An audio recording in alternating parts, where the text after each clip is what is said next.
All right. I'm better at setting up this stupid system.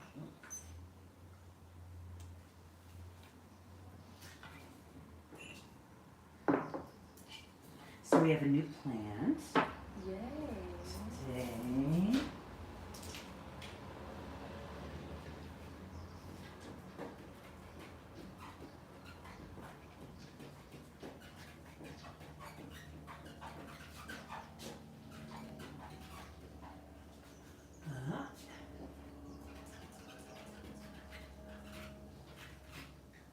So this is another Lamiaceae. So the last plant we were looking at was lemon balm, Lamiaceae with a very different energetic pattern than Hyssop. So it's fun to do a compare and contrast. So we're going to pour some Hyssop tea today. If you're watching this and you don't have Hyssop tea, you can substitute with one of the other aromatic warming Lamiaceae. So oregano or thyme, we'll be discussing some of the similarities there. Marjoram would be maybe a little bit closer. Oregano and thyme both are very, very warming, very stimulating, and kind of take some of these energetics a little bit stronger, but you get kind of a similar effect. Certainly more so than you would get if you applied this information to lemon balm. So we do want to often pay attention to similarities in families. It's one of the reasons why we talk about the family, is because once we know that something is in a family, there are certain things that we understand about that, certain ways that we're going to be using it. But yeah, today kind of shows how that doesn't always apply. And also it sort of does. Here's your Hyssop tea. So we're making tea of the aerial portion. So this is the leaf and flower, and I just want to show you. I'll hold it up. Let's see, how do we do this? This is our hyssop, and I just really like to show it to folks because I don't know. It may not look like much to you, but it is beautiful to me because what you can see in this is that there is a very high concentration of the flowers. Those little. So now let me show it to you again with that. So these little purple flowers in there. See all of them? That is. This is primo. You can take that over there. This is harvested at the height of the essential oil concentration. One of the things, hi Teresa, hi Mohan. One of the things that we want to be mindful of when we're harvesting Lamiaceae family plants, we can the aromatic Lamiaceae, we can harvest them at any time during the year. They're at their highest peak of concentration with the essential oils when they're in flower. So when you see those beautiful flowers in there, it just shows that they were really mindful of when, the time of year that they were harvesting and how they harvested. So I love that. So we have hyssop tea here. So these are the aerial portion, what we just saw. So first we're going to breathe it in. Now that would have been really good if I'd done this right after pouring it, because of course if we're looking for aromatics and volatile compounds that nature of volatility. Still, do you smell aromatics in here? Not really, actually. It's kind of earthy smelling. Yeah, they're there, but there's a much lower concentration and a much wider range of aromatic compounds in hyssop than in many of the other aromatics in the family. And so we can sort of think of the Lamiaceae as being in two categories, right? There's the aromatic Lamiaceae, that's the oregano and thyme and lemon balm and peppermint and lavender and rosemary and sage, all of those. But there's also the bitter Lamiaceae, right? That's motherwort and horehound, even skullcap sort of falls in there, right? And so they have a very different energy, different qualities, right? We use those in very different ways than we use the aromatics. And this one sort of fits kind of in the center of that. And I really like this kind of place where hyssop resides, in this kind of halfway into the bitter lamiaceae and halfway into the aromatic lamiaceae. So there are aromatics there, but it definitely isn't like smelling any of the other typifiers of the family, right? Even if we had delayed our breathing in the steam with oregano or thyme or rosemary or lavender, would still strongly hit us. So yeah, there are aromatics, but they're very delicate, and it's missing a lot of the camphoraceous type oils and menthol type oils that we generally often see in this family. So how about the flavor when you drink it? Well, it's interesting because it's perfumey. I mean, it tastes like sage and rosemary mix. Yes, and a much more floral quality than the kind of green quality. It doesn't taste like it smells, though. So for sure. It doesn't taste like it smells. There's much more broader range. Well, and part of that is the bitter compounds. So we also want to remember that bitter compounds never show up in the fragrance, right? Bitter compounds are large and complex and always kind of sneak up on you. It isn't terribly bitter. It isn't undrinkable like some of the bitter lamiaceae.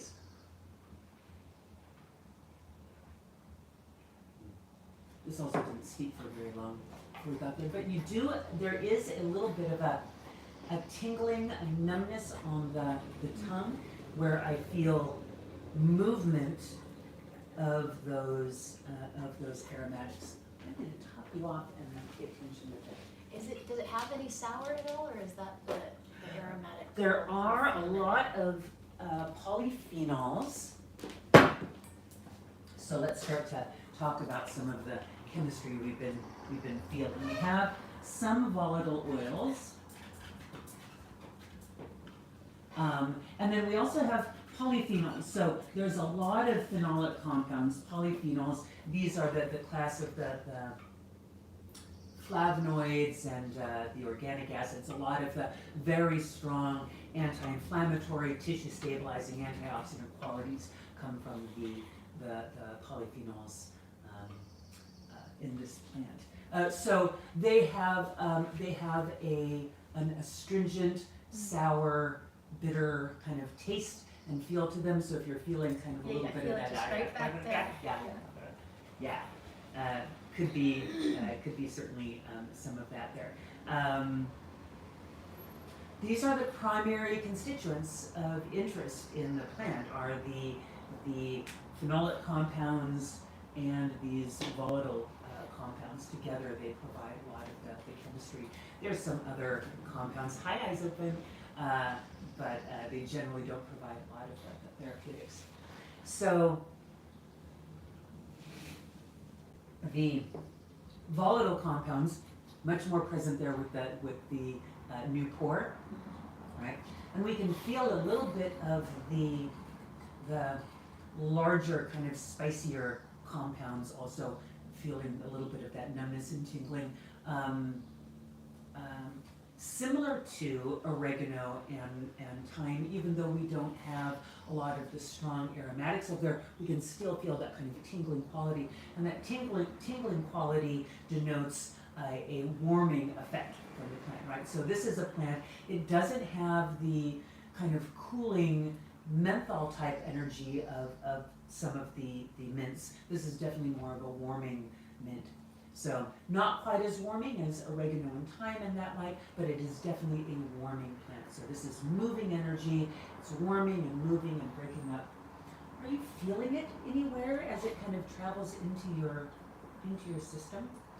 I can feel it in my chest. You can feel it in your chest. Yeah. This has a very strong affinity for the lungs, for the chest. This is one of the primary reasons that we use the plant is for congestion, stagnation, dampness, right? Breaking up congestion in the lungs. Yeah. Although I think there's also, given its similarity, here's some tea for you. We were drinking Hyssop tea this morning. Given its affinity for, it's not affinity, it's a relationship with motherwort and skullcap. I feel a little bit of the sort of calming, kind of heart-soothing qualities that we see in those plants and the motherwort and skullcap. So it seems like a duality if there's that lung affinity and also heart affinity that really gives it this kind of chest kind of awareness, and also those aromatics kind of moving around there. Yeah, so there's a lot there. And like you said, there's that, it has a very grounded nature, which is different than so many of the purely aromatic plants, which do tend to be more dispersing and more kind of upward energy that doesn't feel really grounding. But this has that more grounding, balanced nature, again, more typical of the non-aromatic plants in the family. How are you feeling with it? Oh, it's very delicious. I feel the grounding. Feeling the grounding. Are you feeling it elsewhere in your body? Is it kind of showing, without thinking about it too much, just kind of, oh, this is kind of what's perking up right now? Yeah, definitely the chest. Maybe a little bit of like this area. Yeah. Real upward jaw. Yeah. Yeah. Certainly, we always get kind of this engagement. We're drinking tea because we've got tea and it's going down the throat, right? So we've got this warm water kind of coming in. That's definitely can bring that energy. But we were talking about a little bit. You can feel a little bit of like a tingling, almost a numbing feeling, and that is some of the chemistry of that warmth and movement. And so that's also going to hit that throat. So you're going to feel that warmth and movement and aromatic qualities. Yeah. So hyssop has a long history of use for respiratory health. It is one of the primary reasons we use hyssop is for its affinity for the lungs.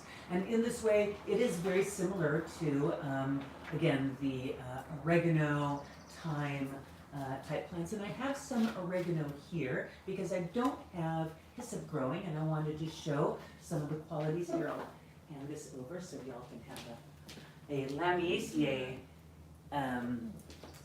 stem. So we remember that Lamiaceae family plants generally have opposite leaves. You can see the opposite leaves here. They're paired on one side of the stem and then they turn in degrees, paired more. This one is about to come into flower. You see the buds kind of forming there. So with this one, if you take this leaf and crush it and get those aromatics, you can definitely smell a lot more of the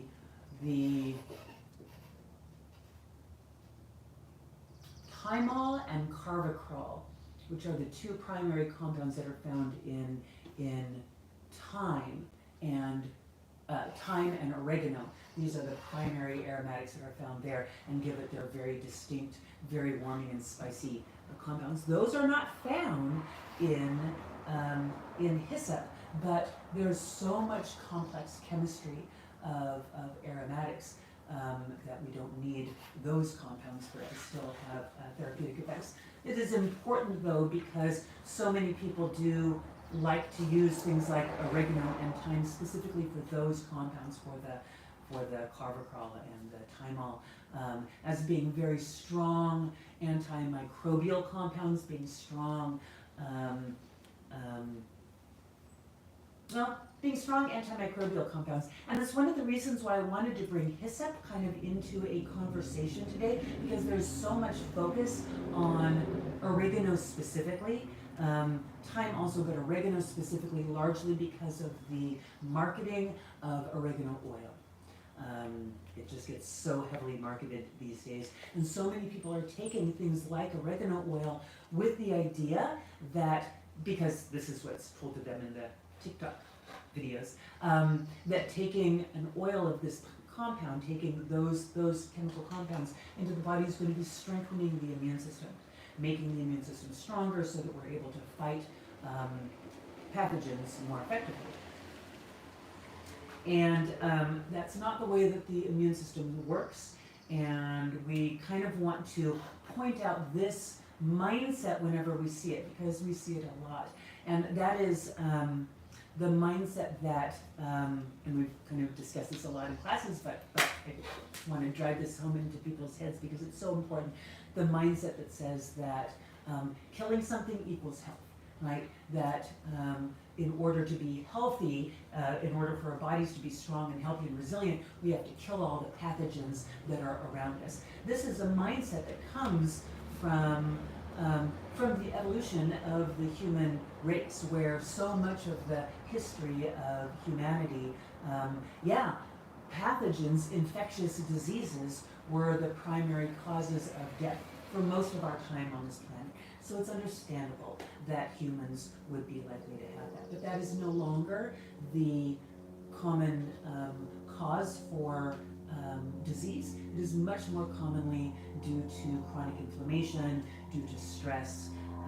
And so things that help to regulate chronic inflammation, things that help to regulate stress, are now the things that have kind of have become the focus of ways that we extend our life and improve the quality of our life, right? Fighting infection, while that's very important when you have an infectious disease, is not really any indicator of health.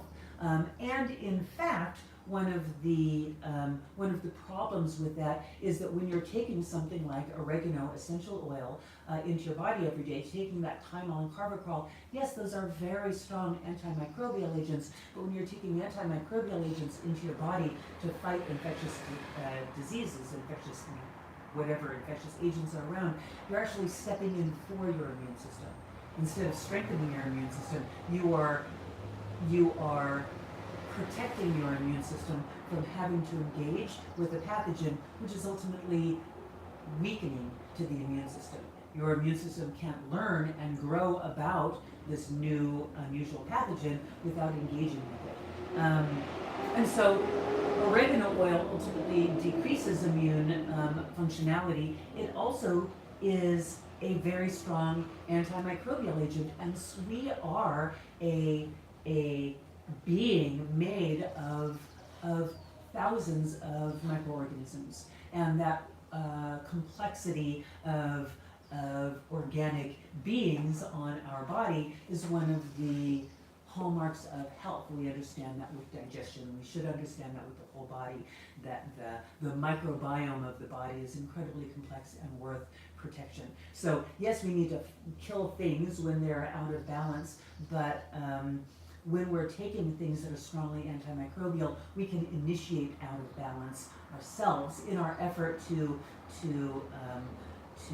gain health. We're actually causing weakness and deficiency and immune depletion. Yes? So would you take it like when you, in certain situations, what would those situations be when you took it instead of all the time? Right, yeah, so that's a great question. You would take it when you have an acute infection going on, right? If you have bronchitis, not to protect against bronchitis, but when you have a bronchial infection, you can use oregano oil, something like that, thyme. It's going to be really, really effective for helping your body to fight off that agent, but it's not going to strengthen your immune system. So the next time you are experiencing an outbreak like that, you're going to be able to learn from it. It is okay that you are supporting your body in being able to fight it off. But number one, there's a lot of different ways that we can support our body, and just using the same thing over and over and over again is not health promoting. It isn't supportive to our body. And our bodies don't like the same thing over and over and over again. It likes diversity. It likes diversity in our food,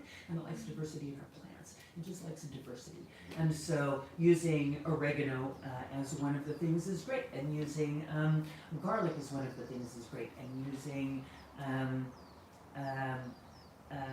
usnea as one of the things is great. There's many different types of plants and many different ways that we can support fighting an infection in our body, and not depending overly on one compound that can cause something like this. So the reason why I liked it, did you have a question? I just had a question. Yeah. When you buy them for use, if you're taking them. And so what that means is that in your little bottle, that's a weird looking little bottle. Let's do a bottle better than that. In your bottle, that's good, of your essential oils, right? This much of it is your essential oil, and this much of it, it's usually in a base of olive oil is kind of the standard, right? So your $30 bottle of oregano oil, right, is 75% very, very, very expensive olive oil and 25% the pure oregano. The reason why that's done is because they want to make it usable right out of the bottle, right? You want to be able to take it right away. And for that, it must be diluted. It has to be, you cannot use undiluted essential oils internally. So if you were to buy a bottle of pure oregano essential oil, you know, the whole thing is essential oil, you have to convert this into this before you take it. But that's easy to do, because all you do is you take that oil, put it into a larger bottle, and top it off with olive oil, and now you have a diluted essential oregano oil appropriate for internal usage, but you've only paid essential oil prices for the essential oil itself and not for the olive oil. And generally you can get the proper amount for making, you know, a $30 bottle of dilute essential oil for about $9. So, yeah. Yeah. So always buy your whatever the heck we were talking about, oregano oil, undiluted yourself. But also just use it when needed. Now, hyssop is a relative of that, but very different chemistry, very different energetics. That balance of essential oils, providing certainly aromatic qualities of antimicrobial protection against infections and action against infections, but a lot more of the chemistry has to do with regulation of immune system response. So here's a cool thing that I love about hyssop. There was a recent study in 2014, 2017, I think it's 2014.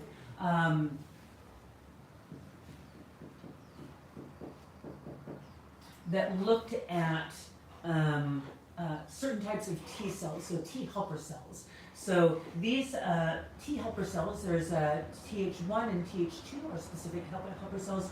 These are immune cells that affect both our acquired immunity. This is our allergies, right? The immunity that our body learns as it becomes exposed to something. So the acquired immunity is the immune system our body builds after being exposed to all of these pathogens. Then we also have our innate immune system activity, and this is the immune system that we are born with. It's all of kind of the structures in our body.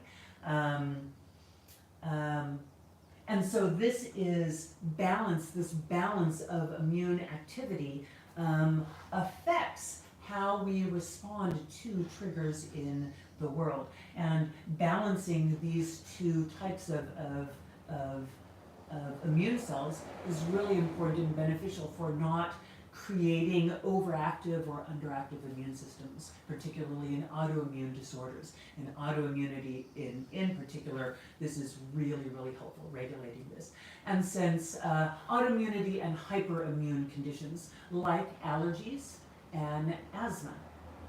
In asthma, there's quite often a dysregulation of Th1 to Th2 activity, and so we have this chronic inflammation and irritation. And hyssop, one of the ways that hyssop is working on the immune system is regulation of this response here. And this is entirely different than the way that a lot of the other Lamiaceae family plants are working for immune response. So this combination of these aromatics that are dispersing and diffusive, but also these phenolic compounds that are helping to regulate immune response and also cell messenger signals.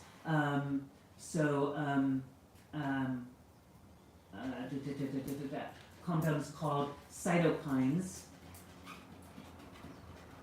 Cytokines are cell messenger signals.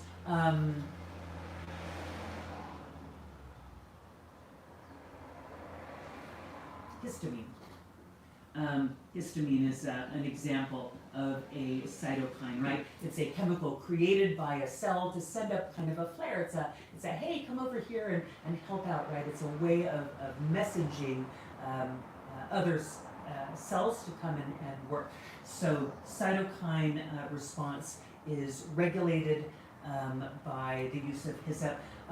And so this can be really helpful for people who have highly reactive immune cells, mast cells, that are constantly producing histamine. This is a plant that helps to kind of quiet down that histamine production by the immune system, which stops the whole inflammatory cascade that happens in response to allergies, right? That causing us to need to take antihistamines, right? So this is one of the ways that the body is also regulating immune response and inflammation.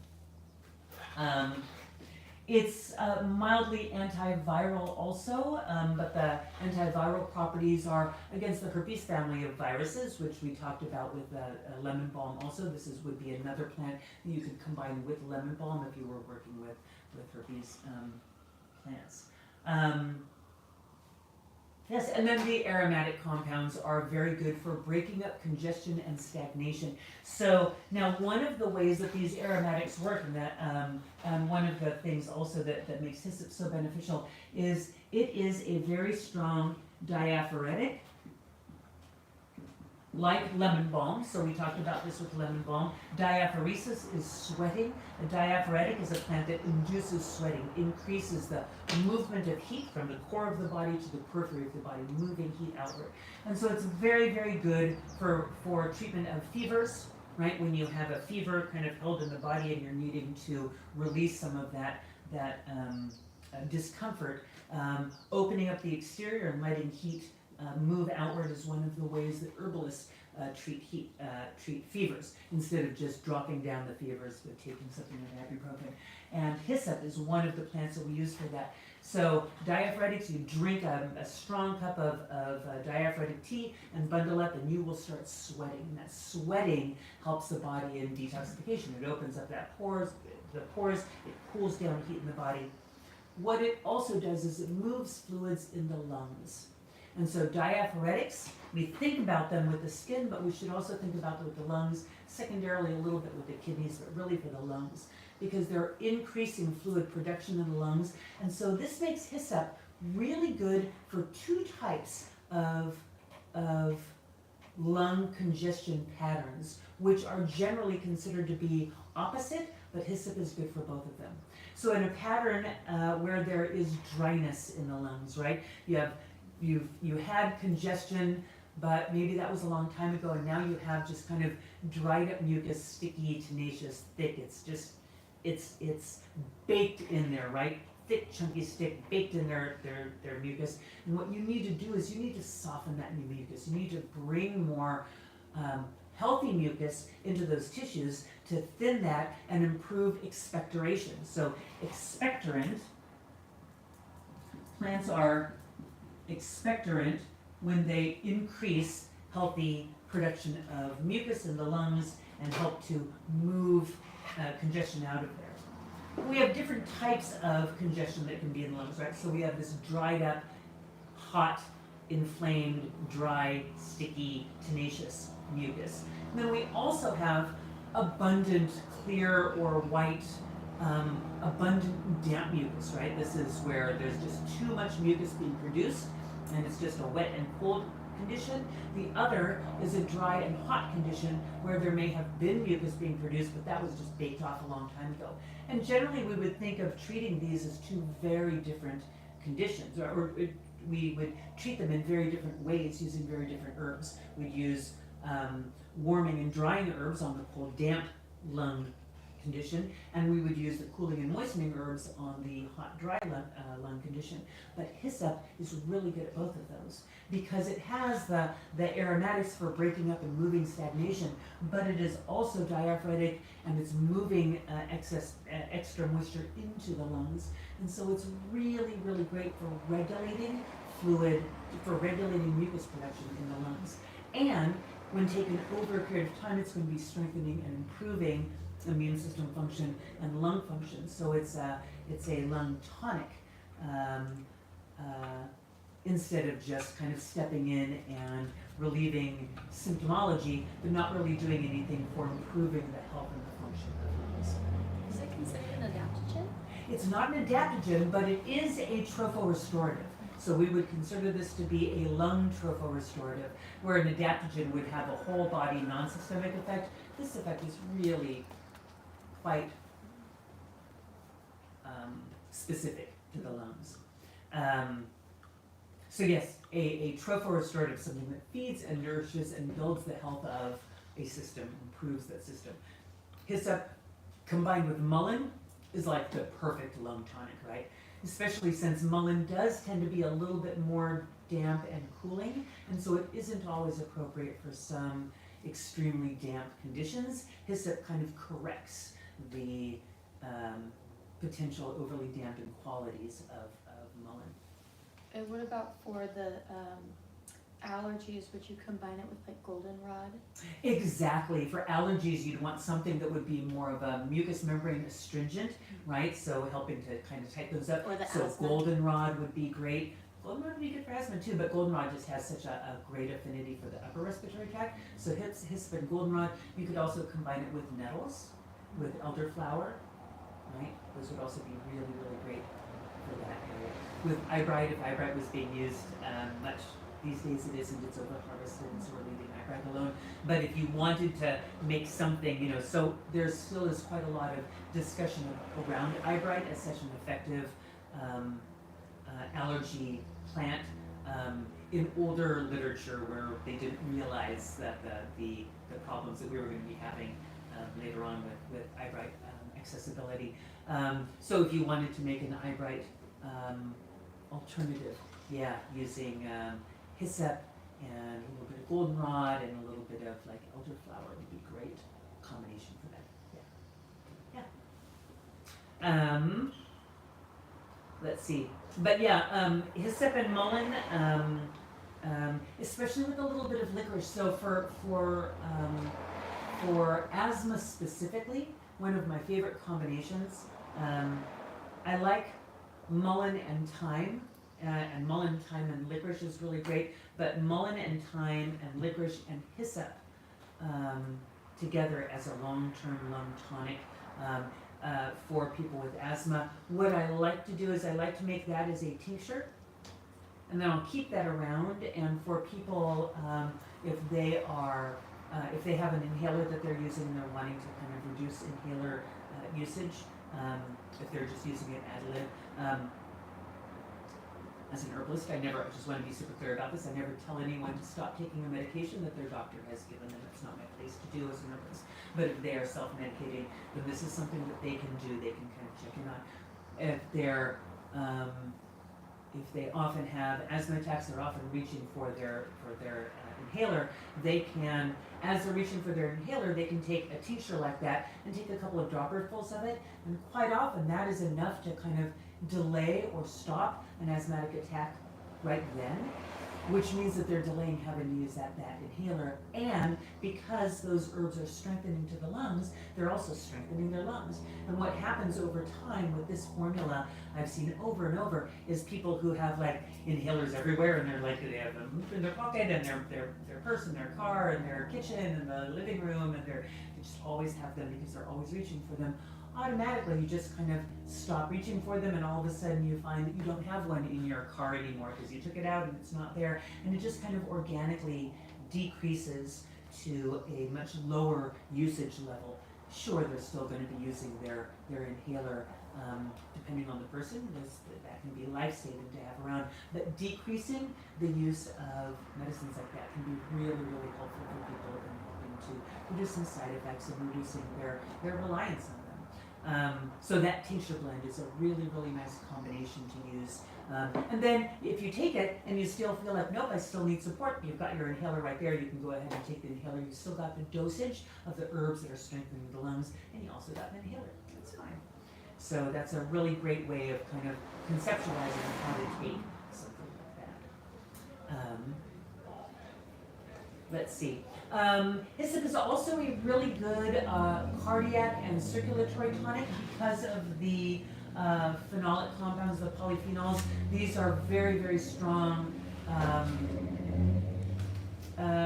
tissue stabilizers, right? That's what phenolics do. They stabilize tissues. So a nice side effect of taking Hyssop, especially if you're taking it over a period of time, is it's also just generally going to be reducing inflammatory processes in the body, and helping to stabilize tissues. So we're going to see that with a lot of the long-term inflammatory things. If you're dealing with something like asthma, or really, so we've talked about asthma and allergies. We could also talk about eczema. Eczema is the third of the atopic triangle, right? The three kind of presentations of an immune system presenters over time. And some people will have like one of those early in life and then they present later in life, or they'll have it early and then it'll go away and it'll come back again. All of these are indicators that you have an immune system that is just out of balance and kind of freaked out. So with eczema too, we generally don't think about Hyssop for topical usage, although we absolutely could. And here, topical usage would be very beneficial, but also drinking it internally would be very beneficial for eczema because of dysregulation. Because this, in people with many types of eczema, with atopic eczema, it is Th1, Th2 dysregulation that is a contributing factor. And so even if you don't have any asthma, any allergies, if you don't have that respiratory engagement, if that immune dysregulation is coming in the skin, it may be worthwhile to try using Hyssop as one of the agents. I would combine Hyssop with something like reishi. Reishi mushroom is really nice. Both of them work together in that regulation.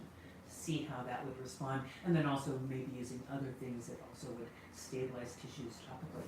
But use of Hyssop topically could help with that, internally helping with that, also considering the fact that eczema particularly is that inflammatory immune response where we do have that tissue deterioration, and so anything that strengthens tissues is going to be very helpful for that. Yeah, Brianna, let me know how it works for your eczema. Now, if you're using it for eczema, drinking it regularly internally so that you're getting those phenolic compounds internally. If you're applying it topically, what you want to do is we want to remember that with eczemaceous skin or any kind of skin where there's a problem with barrier function, the skin isn't strong and healthy, resilient, putting water on it will soften the skin, and that ultimately can cause the skin to become weaker and can cause exactly opposite of what we're wanting to do, which is we want to strengthen the skin. That can cause things like eczema to worsen. And you, Brianna, know your eczema. Some people do well with water in eczema, some people do worse. If you have eczema that responds poorly to water, then what you want to do is you want to apply it in short bursts. So make a strong cup of Hyssop infusion, and then just put a cotton ball in there and dab it on the area and then let it dry. And dab it on and let it dry, dab it on, let it dry. That way you're not soaking the skin, it doesn't have a chance to soften and lose some of its integrity, right? You're applying that and then going away. So you can also infuse it into oil and make an infused oil out of it. But I think that particularly because of the phenolic compounds, those do like water better. You're better off using a water extract there. The only contraindication that we have with Hyssop is one we see with a lot of the Lamiaceae, and that is that there's a lot of energy movement. That whenever we use warming herbs, whenever we use volatile oil-rich herbs, even though this one isn't quite as much as some of the other ones, we still have a lot of movement and energy in the gut, and that is a contraindication for pregnancy. We don't use blood moving and energetically warming herbs for the gut when there's a potential pregnancy. So that's the only caveat with that. Otherwise, it is very safe. It's really easy to grow. It does need considerably more moisture than we have in Southern California. So if you're growing it in your garden, you just need to be mindful that it needs more moisture. It's not going to be like oregano or thyme or the more Mediterranean ones that can get by with a lower amount of water. This is a higher water one. But it's not an extremely high water plant. You can absolutely grow it here. It's just not going to take off the way that a lot of the other ones are. All right, there's Hyssop. Next week I'll go into some other fun recipes using Hyssop, discussing a couple of other ways to work with it. And yeah, so we'll see you next week for that. And by next week, I'm hoping also I'm going to get a new camera thing because I'm just so stinking tired of this phone business. So, you'll have another phone. Meanwhile, I'm going to take you around. There you go. All right. How long does it last? I've had some dried in a jar for the past 3 years. I think it's good. No, I don't think it's good. Because, hold on, and I'll sit you down and answer your question. So what you should do is, so you should taste it. Number one, you should taste it. But consider it's a little bit similar. If you saw our lemon balm class, lemon balm also very rich in phenolic compounds, some essential oils, and those phenolic compounds in lemon balm are the strong antiviral property. And remember, Hyssop, and I don't remember if you were with us for the lemon balm class, but we were talking about how you can use old lemon balm for the phenolic compounds because the phenolics are not aromatic, they're really, really stable, and even if your lemon balm doesn't smell like anything, it still has a lot of the phenolic compounds, right? Here, it's kind of the same thing. Phenolics are not aromatic, and so anything that you were wanting from the Hyssop having to do with the phenolics, even if it's old, it's probably okay. They're probably there. 3 years is kind of long. That's at the far end, but it depends on how you stored it. So it could still be good. All of the aromatics are likely to be gone because the aromatics aren't strong to begin with, and you've had it for a while, and aromatics are volatile, and volatile things leave. It's their nature. But ultimately, what I would do is I would make a cup of the tea, make a nice strong cup of the tea, and drink it. And ask yourself, am I tasting those volatile compounds? Am I smelling them when I make the tea, right? Organoleptic testing for the presence of the chemistry involved. Otherwise, there'll probably be some phenolics. If you want to use it and just kind of take those, you can. If you want to just compost it and return all of that Hyssop to the earth and just get a new fresh batch, I think really that would be the best thing. But depends on your access to good Hyssop also. All right, so consider that. Let me know what you found out, and I'll see you next week.